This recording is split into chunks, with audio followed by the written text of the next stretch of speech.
Welcome back to the deep dive.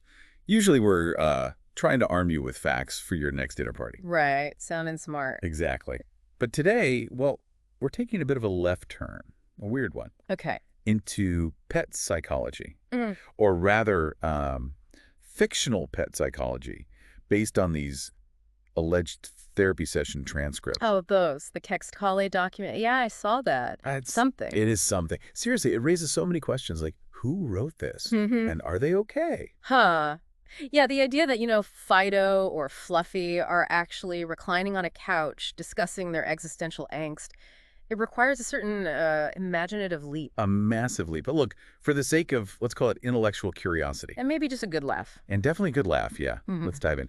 Our mission basically is to sift through this creative writing exercise Mm-hmm. and see if we can pull out anything funny, maybe even accidentally insightful, about why our pets do the crazy things they do. A shortcut to understanding your pet, maybe. Filtered through pure fantasy. Pretty much. So brace yourselves for sarcasm. Lots of it. It feels like the only way to approach this, honestly. Agreed. So, where do we start? Dog number one, the sneaky sacker. Yes. Let's start there. So, according to this transcript, this dog's big problem is, well, eating. Eating everything. Everything. His food, the cat's food, stuff under the couch that's probably been there since, like, the Bronze Age, The transcripts mention this cycle, right? Feeling incredibly full. followed by regretful moments. I love that phrasing. Especially the trash can incident. That sounded quite dramatic. And something about recovering on the carpet afterwards. Oh, you can just picture it, can't you? The shame. Or maybe not shame.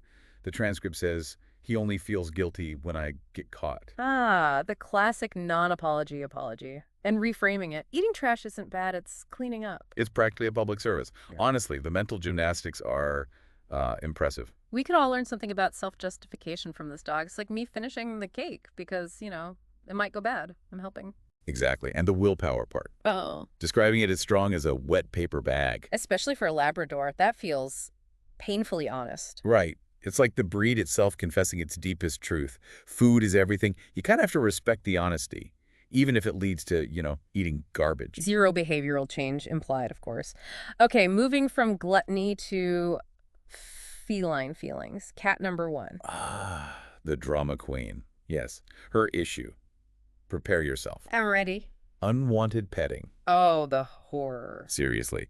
Being touched by her human without, and I quote, an appointment.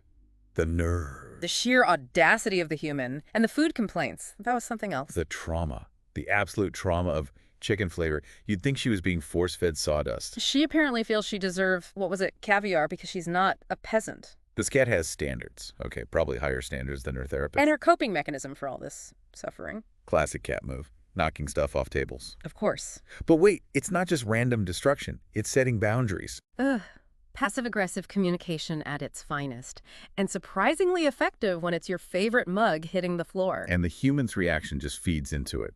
Crying, posting on Instagram, the cat becomes famous. And then complaints about being exhausted by the fame she clearly orchestrated. It's genius. Pure manipulative genius. You gotta wonder if the therapist charged extra for dealing with that level of melodrama. Okay, back to the dogs. Dog number two. The mailman menace. Right.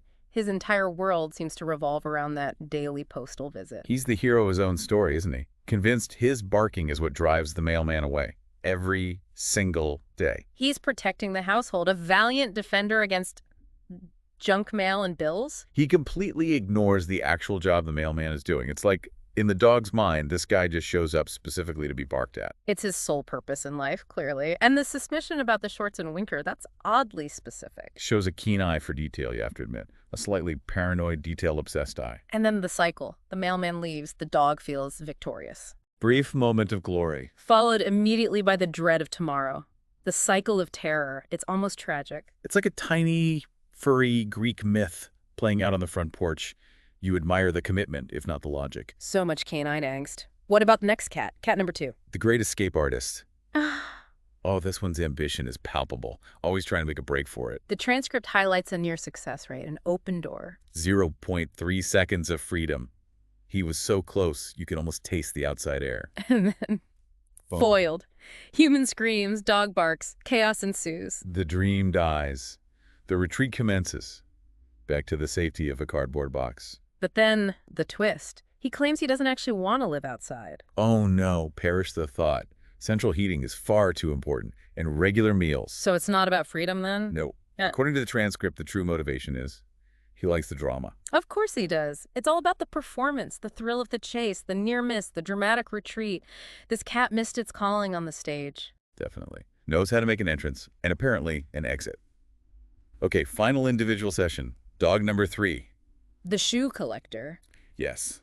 A connoisseur of footwear, it seems. Sneakers, slippers, stilettos. He doesn't discriminate. And his reasons are quite sensory, according to the notes. It's the smell, apparently. Okay. The human scent is comforting, mixed with the taste, which is described as adventure and regret. Adventure and regret. That's quite the flavor profile for an old slipper. It's a unique palate, let's say. Slightly concerning, maybe. And the dynamic with the human sounds complex. Tears on one side, tail wagging apology on the other. Yeah, complicated relationship, the notes say, played out over chewed-up shoes.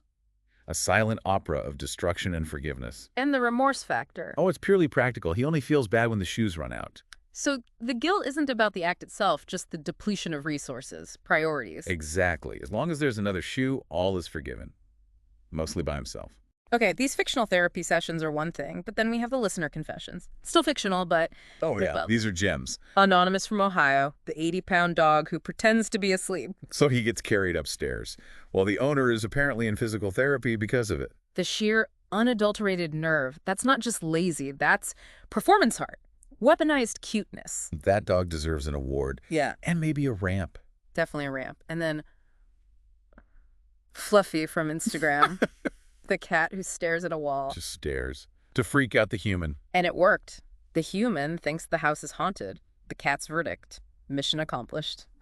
The level of dedication to psychological torment is, honestly, kind of admirable in a terrifying way. You just know that cat is sitting somewhere smirking. And Sir barks a lot. Barking at squirrels on the They do. TV. For the power.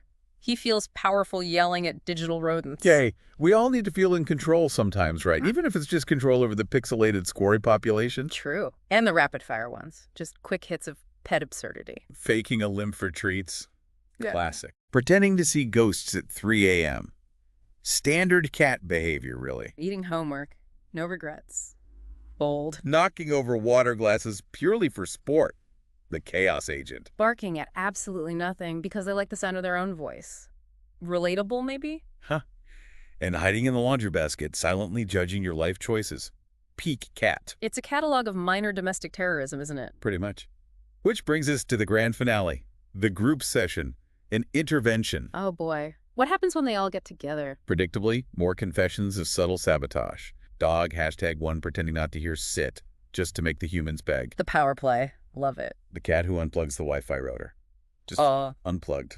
Silence descends. Glorious! Okay, that one might actually be doing the humans a favor sometimes. Forced digital detox. Maybe.